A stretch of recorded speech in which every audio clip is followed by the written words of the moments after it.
नमस्कार साथियों, मैं सर्वेंद्र भदौरिया टीच मंत्रा अकेडमी पर 31 मई को हुए संडे मॉक टेस्ट का लाइव सॉल्यूशन करवाने जा रहा हूं। आइए प्यारे बच्चों, जुड़ते हैं और समझते हैं मैथ के बारे में। तो जैसा कि प्रथम प्रश्न दे रखा है हमें, एक खिलाड़ी की 10 पारियों के औसत रन 32 है, तो अगली पारी में उसे कितने रन बनाने होंगे ताकि उसके औसत में 6 रन की वृद्धि हो जाए। तो समझते हैं। देखो, प्रश्न में दे रखा है कि 10 पारियों में वह कितने औसत रनों से रन बना रहा है, 32 रनों से। तो कुल मिला के वो 320 रन बना रहा है। अब अगली पारी यानी कि 11वीं पारी, इस पारी में उसके औसत में वृद्धि हो रही है 6 रनों की। अगर उसका पहले औसत 32 है, अब उसमें 6 रनों की वृद्धि हो गई, इसका मतलब वह 38 रन बना रहा है। तो यहाँ से हम इनका गुणा कराएंगे तो हमें प्राप्त होगा 418 रन। तो इस पारी में उसने कितने रन बनाए? 98 रन। इस तरीके से भी हम इस प्रश्न को बना सकते हैं। बाकी इस प्रश्न को करने का एक दूसरा भी तरीका है। उसकी 10 पारियों का औसत 32 रन है। अगर वह 11वीं पारी में भी 32 रन बनाता तो उसके औसत में कोई भी वृद्धि नहीं होती। क्योंकि औसत क्या होता है? यदि बराबर आयु के या बराबर वजन के अगर कोई व्यक्ति आ जाते हैं तो औसत में कोई परिवर्तन नहीं होता है। प्रश्न में 10 पारियों का औसत 32 रन है। यदि वह 11वीं पारी में भी 32 रन बनाता तो औसत में कोई भी फर्क नहीं पड़ता। लेकिन प्रश्न में दे रखा है कि उसका औसत 6 रनों से बढ़ रहा है। तो 10 पारियां हो चुकी हैं, अगली पारी होगी 11वीं, तो 11 पारियों का औसत उसने 6 रनों से बढ़ा दिया। इसका मतलब वो 66 रन एक्स्ट्रा बना रहा है अगली पारी में। तो यहां से हम बोल सकते हैं कि उसने इस पारी में 32 प्लस 66 यानी कि 98 रन बनाए होंगे। यही तुम्हारा इस प्रश्न का सही जवाब है। उसके बाद प्रश्न नंबर 2 को देखते हैं प्यारे बच्चों। किसी धनराशि पर 2 वर्ष के लिए 10% की दर पर चक्रवृद्धि ब्याज 2100 रुपए मिलता है। मूल राशि क्या है? तो जो चक्रवृद्धि ब्याज होता है तुम्हारा, ये सक्सेसिव होता है। अगर हम 10% को भिन्न में परिवर्तित करें तो 10% को भिन्न में हम 1/10 बोलते हैं। प्रथम वर्ष के लिए 10 रुपए अगर मूल राशि है तो उसका 10% जो 1 आया उसकी वृद्धि हो गई, यानी 11 रुपए हो गया। द्वितीय वर्ष के लिए भी 10 वर्ष से 1 की वृद्धि होगी, 21 रुपए आ गया। यानी अगर प्रारंभिक धनराशि 100 रुपए है, अब वो 2 वर्ष बाद हो गई 121 रुपए। तो जो ये 21 रुपए एक्स्ट्रा हुआ, यही तुम्हारा चक्रवृद्धि ब्याज है। 21% के बराबर में दे रखा है प्रश्न में। कितनी धनराशि हमको मिल रही है? 2100 रुपए चक्रवृद्धि ब्याज के रूप में। अगर हम 21 से विभाजित कराएं तो यहां से हमें कितना प्राप्त हो रहा है? 100। अब हमसे पूछा गया है तो मूल राशि क्या होगी? मूल राशि क्या है? 100 रुपए। तो 100 में अगर हम 100 से गुणा करा देंगे तो हमारा सही जवाब क्या होगा? 10,000 रुपए। समझ पा रहे हैं इस बात को? इस प्रश्न को हम एक और तरीके से कर सकते हैं, सक्सेसिव मेथड से भी।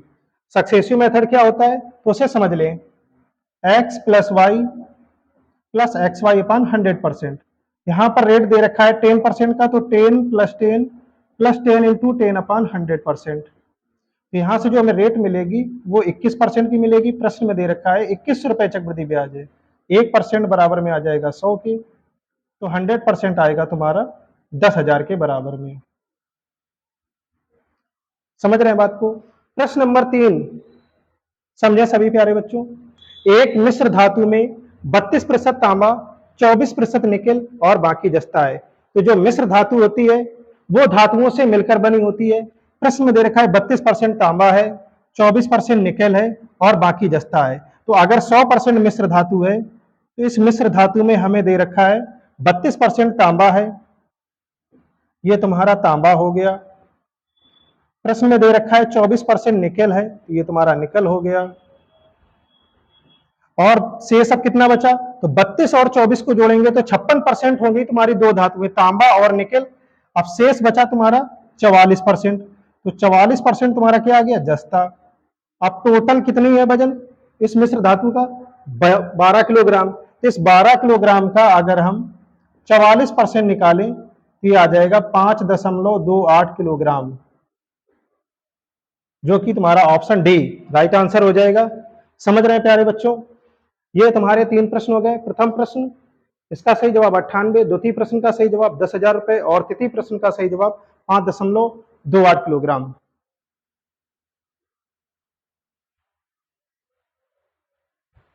रूल को फॉलो करें।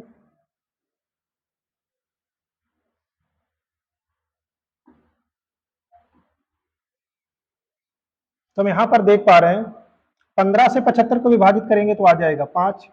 5 में अगर हम 6 को जोड़ दें तो आ गया 11। 11 गुणा 2 22 इधर से हमें प्राप्त हुआ।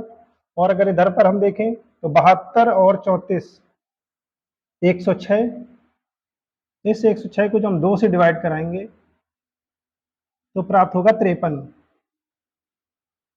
53 और 22 को जोड़ें, सही जवाब आ जाएगा 75।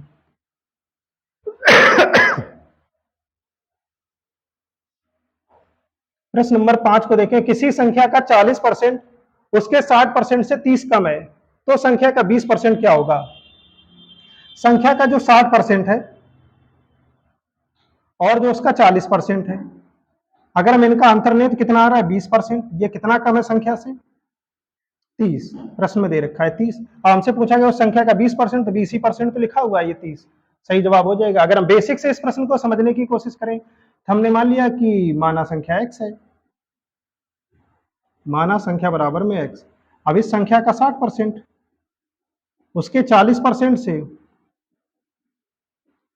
प्रश्न में दे रखा है 30 कम है, तो यहां से हम देख पा रहे 60 माइनस 40 20x अपान में 100 बराबर में 30।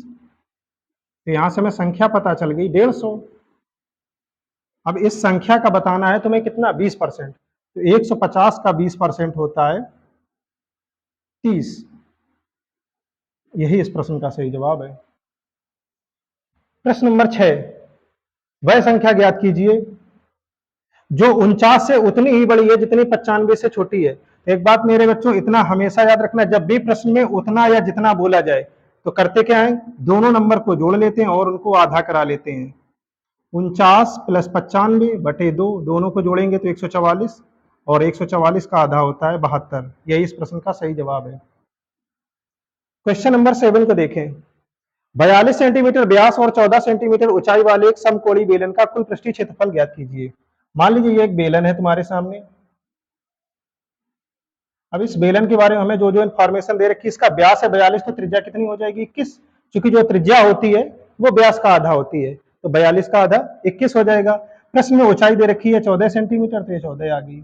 हमसे पूछा गया कुल पृष्ठीय क्षेत्रफल ज्ञात करें, तो कुल पृष्ठीय क्षेत्रफल का फार्मूला होता है 2πr ब्रैकेट में r प्लस h।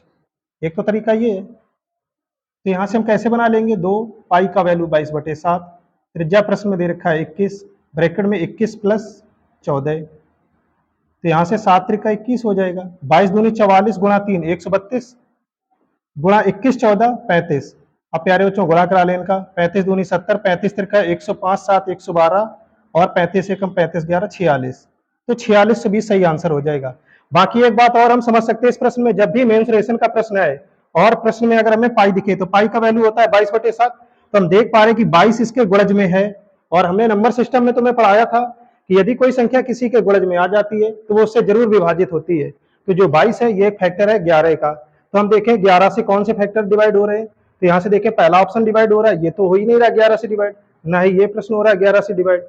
46 से 20, अब 2 ऑप्शन हो गए। अब देख लें कि 7 से कौन सा विकल्प डिवाइड हो रहा है, तो अगर हम इस प्रश्न में देखें चौथा वाला विकल्प 46 से 20 है, 7 से विभाजित करेंगे तो 7 छिक्का 42, 7 छिक्का 42, यही केवल विकल्प है जो 7 से डिवाइड है। तो हम बाई ऑप्शन भी इस प्रश्न को बना सकते हैं, क्योंकि जो प्रश्न का डेटा है उसके अकॉर्डिंग आंसर वही होगा जो 7 और 11 से डिवाइड होगा। मेंसुरेशन के प्रश्नों को जल्दी से करने के लिए हम 7 और 11 की विभाजता का भी नियम लगा सकते हैं, जो कि हमने नंबर सिस्टम में पढ़ रखा है। बाकी तुम्हें मेंसुरेशन में हम बताएंगे भी और बताया भी है कि पृष्ठीय क्षेत्रफल का फार्मूला क्या होता है, कुल पृष्ठीय क्षेत्रफल का 2πr ब्रैकेट में r प्लस h। वैल्यू रख लेंगे, आंसर में प्राप्त हो जाएगा 46 से 20। समझ पा रहे हैं? किसी को कोई समस्या हो तो जरूर बताएं।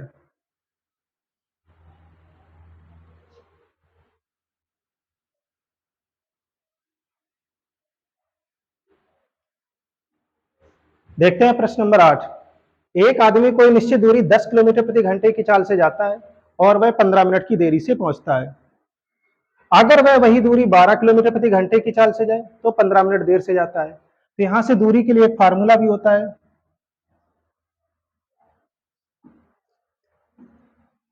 तो दूरी के लिए फार्मूला बताया हुआ है d बराबर में s1 इंटू s2 और दोनों चालों का डिफरेंस इंटू डेल्टा टी।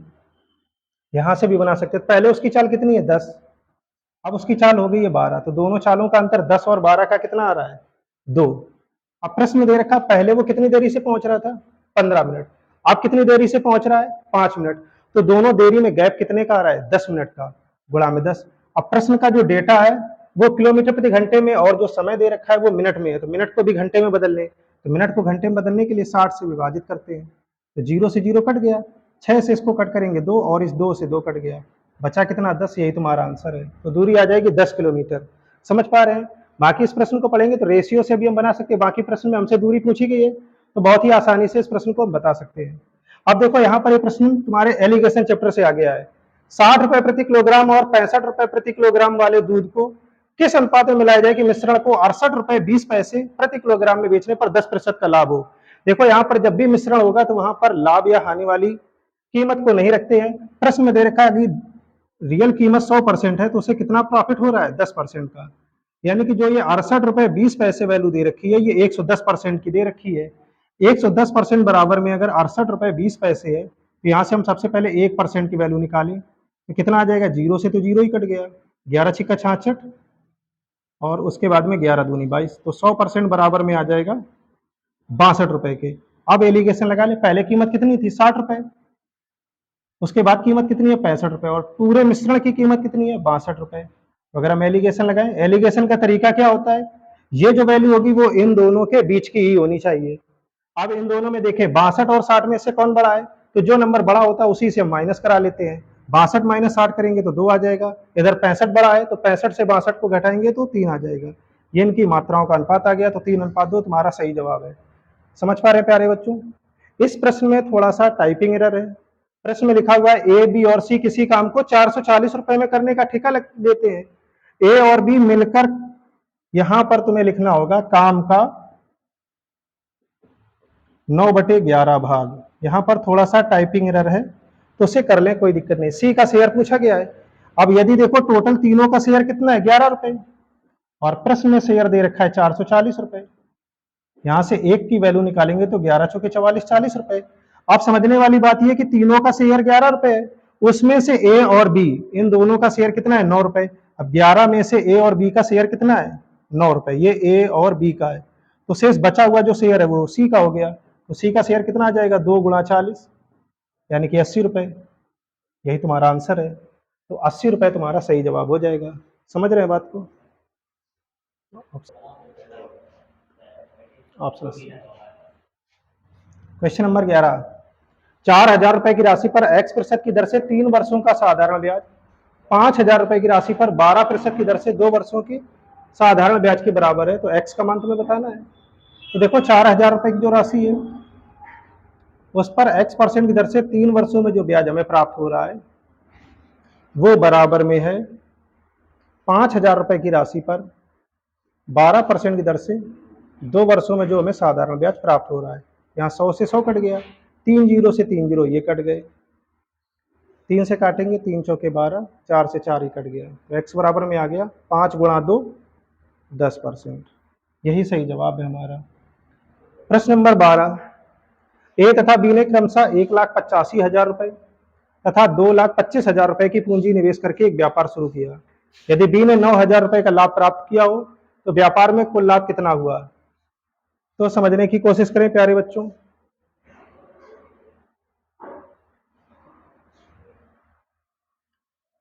कि इनकी जो पूंजी दे रखी है यानी कि कैपिटल, उसमें अनुपात बना लें। तो 1,85,000 रुपए ए की पूंजी है और बी की पूंजी 2,25,000।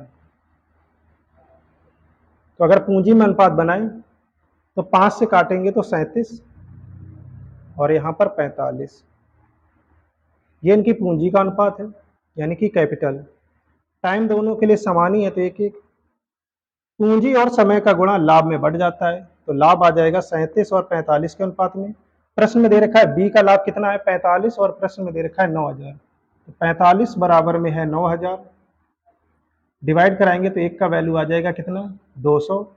हमसे कुल लाभ पूछा गया तो 37 प्लस 45, यहाँ से तुम्हारा आ जाएगा 82। ये कहाँ से आया 37 प्लस 45, तो 82 की वैल्यू कितनी आ जाएगी 82 गुणा 200, 16,400 रुपए। ऑप्शन बी करेक्ट आंसर हो जाएगा। समझ रहे हैं बात को? सबसे पहले क्या करते हैं, पूंजी में अनुपात बना लिया, समय समान है तो पूंजी में समान अनुपात बन जाएगा तुम्हारा। समझ रहे हैं बात को? अब प्रश्न नंबर 13 की ओर आ जाए।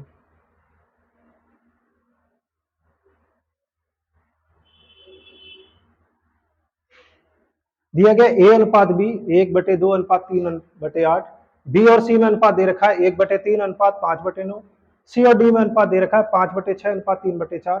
तो ए बी सी डी का अनुपात तुमसे पूछा गया है।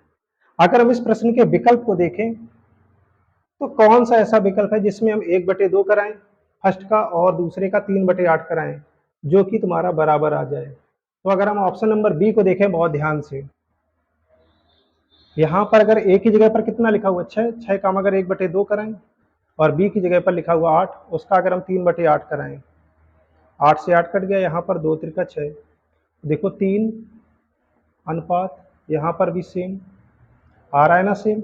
ऐसे बी और सी को भी हम चेक करा सकते हैं। बाकी अगर इस प्रश्न को बनाने की बात करें, आंसर तो तुम्हारा बी सही हो गया है। बाकी बना सकते हैं, यहाँ पर भी देखो इनमें 5 और 6, 3 और 4, इनमें भी वही अनुपात तुम्हारा बनेगा। बाकी बनाते कैसे हैं तो उसे समझ लें एक बार ध्यान से।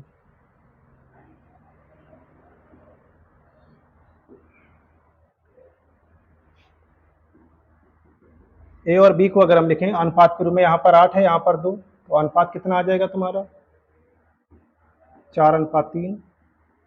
बी अनुपात सी अगर हम लिखें तो तुम्हारा आ जाएगा 3:5।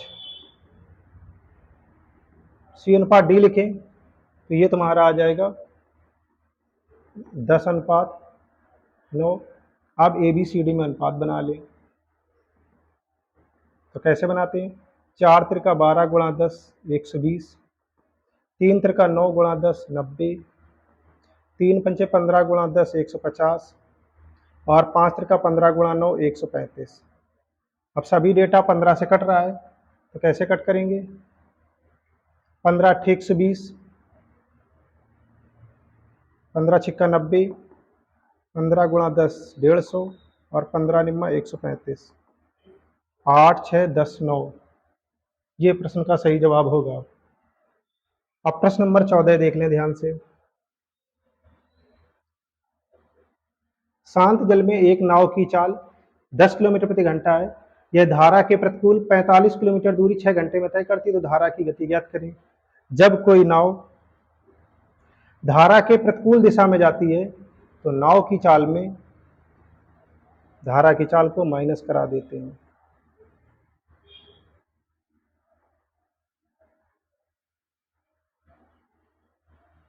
अब प्रश्न में दे रखा नाव की चाल 10 किलोमीटर प्रति घंटा है और ये जा कितना रही है 45 किलोमीटर की दूरी 6 घंटे में जा रही है। और इस प्रश्न में दे रखा है नाव की चाल 10, धारा की हमने चाल मान ली x।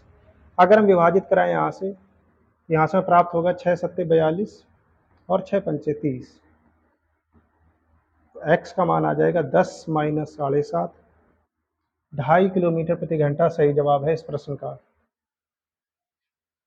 फिर प्रश्न दे रखा है यदि दो संख्याओं का अनुपात 2:3 है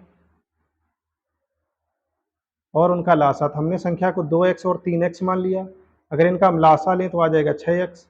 प्रश्न में इनका लासा 54 दे रखा है, 6 से विभाजित करेंगे तो प्राप्त होगा हमें 9, तो x का वैल्यू 9 आ गया। संख्याओं का योग पूछा गया तो 3x और 2x 5x, तो 5 × 9 सही जवाब आ जाएगा 45। उसके बाद प्रश्न नंबर 16।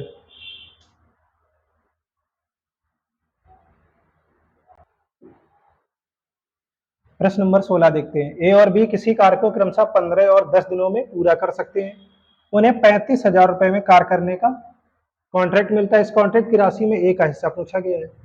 अब प्रश्न में दे रखा है ए काम को कर रहा है 15 दिनों में और बी कर रहा है 10 दिनों में। 15 और 10 का एलसीएम आ जाएगा 30, तो यहाँ से इसकी क्षमता कितनी आ गई 2 और बी की क्षमता आ गई 3।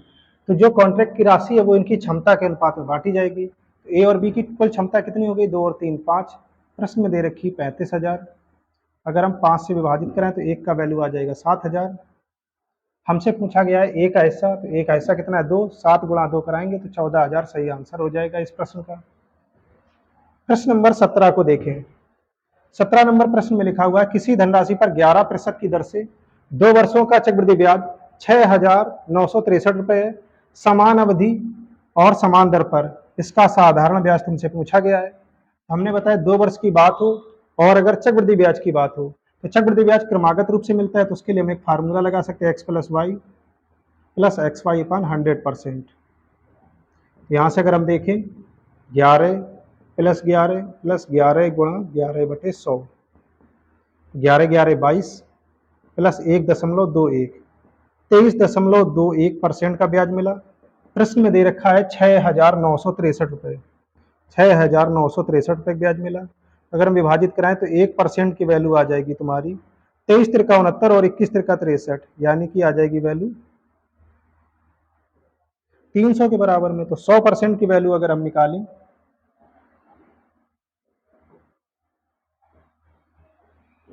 तो 30,000 रुपये। अब इस पर हमसे क्या पूछा गया है?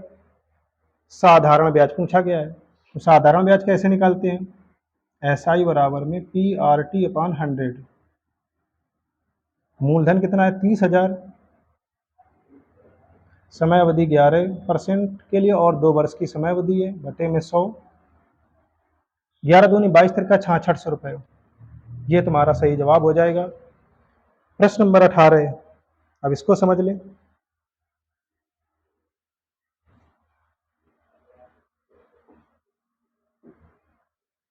अठारह नंबर प्रश्न में दे रखा है दो संख्याओं का योग 36 है, उनका मासा तथा लासा क्रमशः 3 तथा 105 है, तो उन संख्याओं के व्युत्क्रमों का योग। जब भी प्रश्न में व्युत्क्रमों का योग पूछा जाए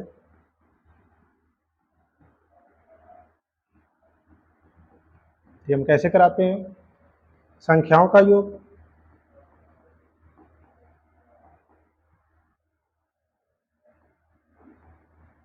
अपॉन में एलसीएम इंटू एचसीएफ।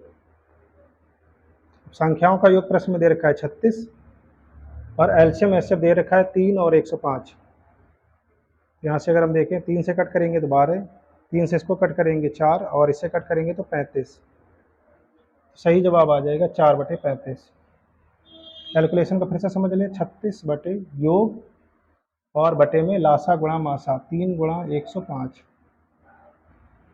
12, 35 और ये 4/35। ठीक।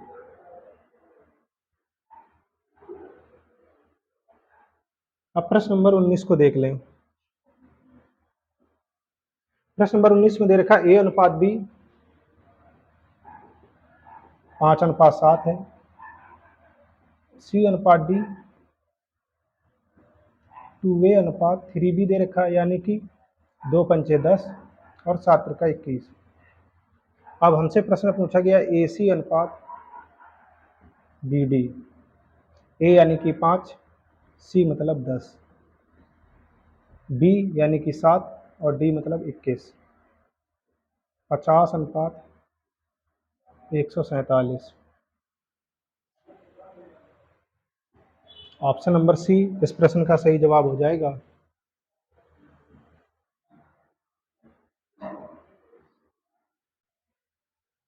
ठीक, तो 19 नंबर प्रश्नों तक हमने देख लिया। चलिए आज के लिए इतना ही, मिलते हैं अगले वीडियो में, तब तक के लिए जय हिंद।